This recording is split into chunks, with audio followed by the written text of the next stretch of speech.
Shalom. This week we are reading Parashat Vayera, beginning in Sefer Bereshit, the book of Genesis, chapter 18. And last week we began to learn about our forefather Avraham Avinu. We began to understand something of the enigma of this very remarkable man who had such a unique relationship with the Holy One, blessed be He. This is a man who was the first one in all time to rise up and realize that there's really only one God, one purpose in creation, and he took it upon himself to teach the entire world the oneness of God.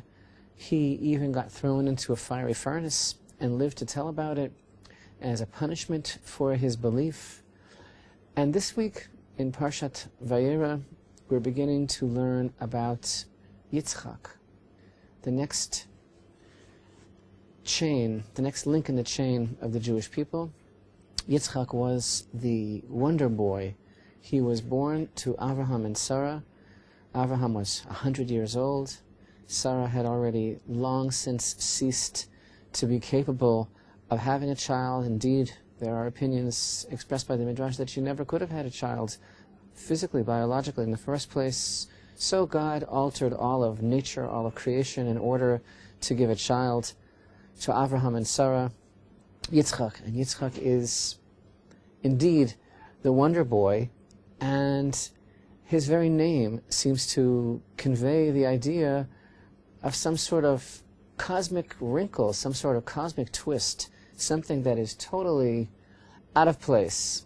And we read the verses about the birth of Yitzchak beginning in our Parsha in chapter 21. Hashem had remembered Sarah as he had said, and Hashem did for Sarah as he had spoken.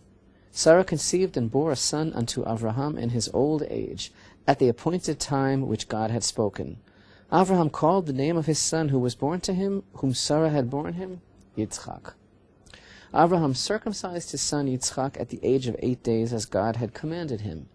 And Avraham was 100 years old when his son Yitzchak was born to him. Sarah said, God has made laughter for me. Whoever hears will laugh for me. And she said, Who is the one who said to Avraham, Sarah would nurse children, for I have borne a son in his old age? So this name, Yitzchak, which God had informed Avraham would be the name of his son, Yitzchak is really, it's an expression of laughter, future tense. And Sarah said, whoever hears about this will laugh for me. And I think this has a couple of levels of meaning.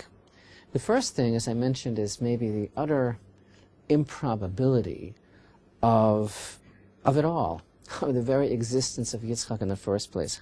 I mean, how could this have happened? And that very question is reflected, that very essential question of Yitzchak's existence is reflected in his name. This is something that is maybe an expression of God's sense of humor. It's almost like a divine wink. There's a plan going on here. And it's just so improbable. And of course that seems to have repercussions and implications for the Jewish people. Because Yitzchak is in a way out of time and out of place. Avraham and Sarah, they couldn't possibly have had children. And yet here comes Yitzchak, the father of the Jewish people, upon the scene. Not to mention the fact that this boy who couldn't have been born was later bound on the altar, and indeed, according to at least some commentaries and some traditions, he actually was consumed on the altar and came back to life. And all of this seems to imply something about the very nature of the Jewish people. So that's level number one, this utter improbability, and yet here it is, it's a reality. But yet there's another level, I think, of this laughter of Sarah. And we look at the commentary of the great and holy Rashi on this verse, on verse number 6 here, in chapter 21. What does it mean, he says? Sarah says, whoever hears about it will laugh for me. And he explains, they will rejoice on my accounts.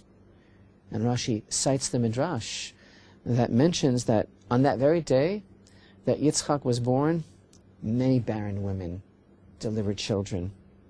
Many sick people were healed. He says many prayers were answered together on that day with the birth of Yitzchak, and there was an abundance of joy in the world on that day.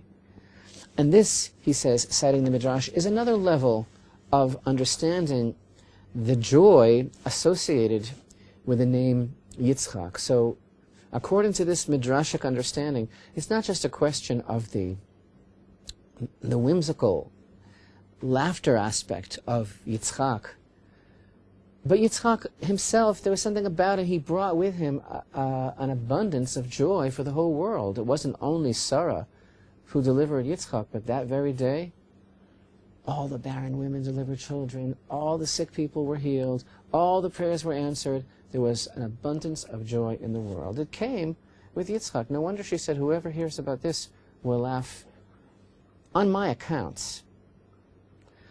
And there's so little that's said about Yitzchak in the Torah. This is part of his mystique. This is part of his whole aura of mystery. But there's one verse that's rather enigmatic and very short, right after Yitzchak is born. And then we don't hear anything more about Yitzchak until the problem immediately with Hagar and Sarah's feelings about Hagar.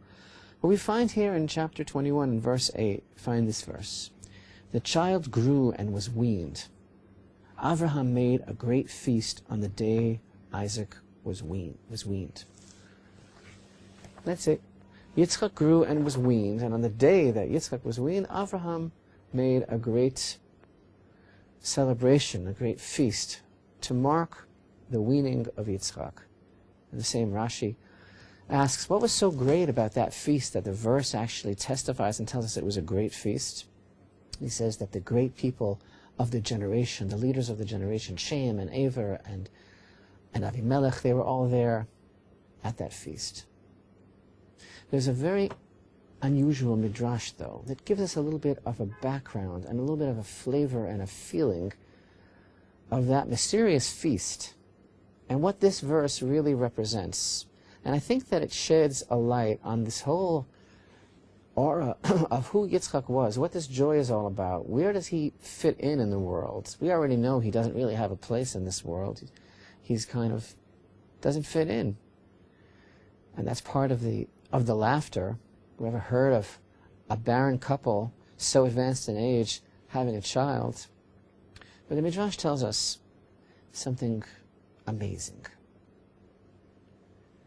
And you know, whenever we discuss the enigmatic homiletical teachings of our sages, we always stress the fact that the statements of the Midrash, they're not necessarily to be taken literally. And maybe they are, maybe they have literal meaning and a literal content, but they also are poetic. They have a certain license to convey a deep idea through the vehicle of some homily. And as the Rambam writes, great philosopher and codifier Maimonides tells us, don't ever get hung up in the specifics of the Midrash, because the literal meaning is not the main thing, he tells us. You have to understand the idea that's being expressed.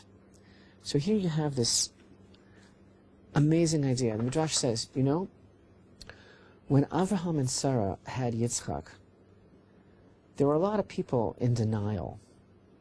The Midrash calls them the jokers of the generation. That's the word that's used, the mockers and scoffers. And they were going around saying, you get a load of this? Did you hear this crazy story? This old couple, Abraham and Sarah, say they had a child. They must have gone to the marketplace and taken some foundling, and they're saying that it's their child.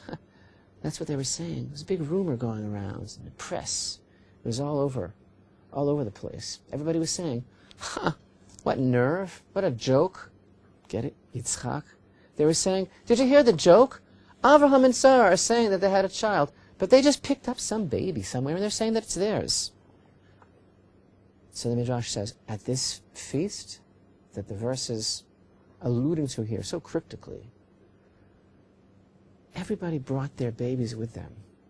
All the women brought their infants with them, and Sarah, the matriarch, nursed every single one of them. And then they all said, whoa, Sarah gave birth to Yitzchak. When they saw that Sarah nursed every single infant that was brought to her at that feast, they all said,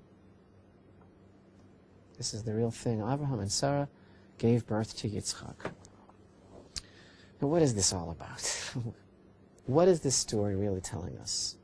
And I'm not saying that it wasn't a literal miracle. I'm not saying that there isn't a literal side here, and that Sarah physically actually nursed all those babies.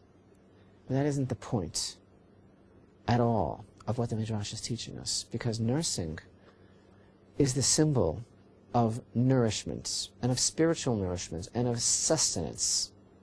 Sarah sustained the whole world.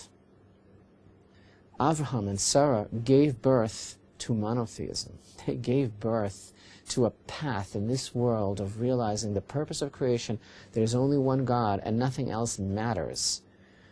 Abraham and Sarah gave birth to Yitzchak. They didn't just give birth to Yitzchak, they gave birth to hope to the whole world. And in the mother's milk of Sarah, in the nursing that Sarah gave over to Yitzchak and to the whole world, there was no going back after that.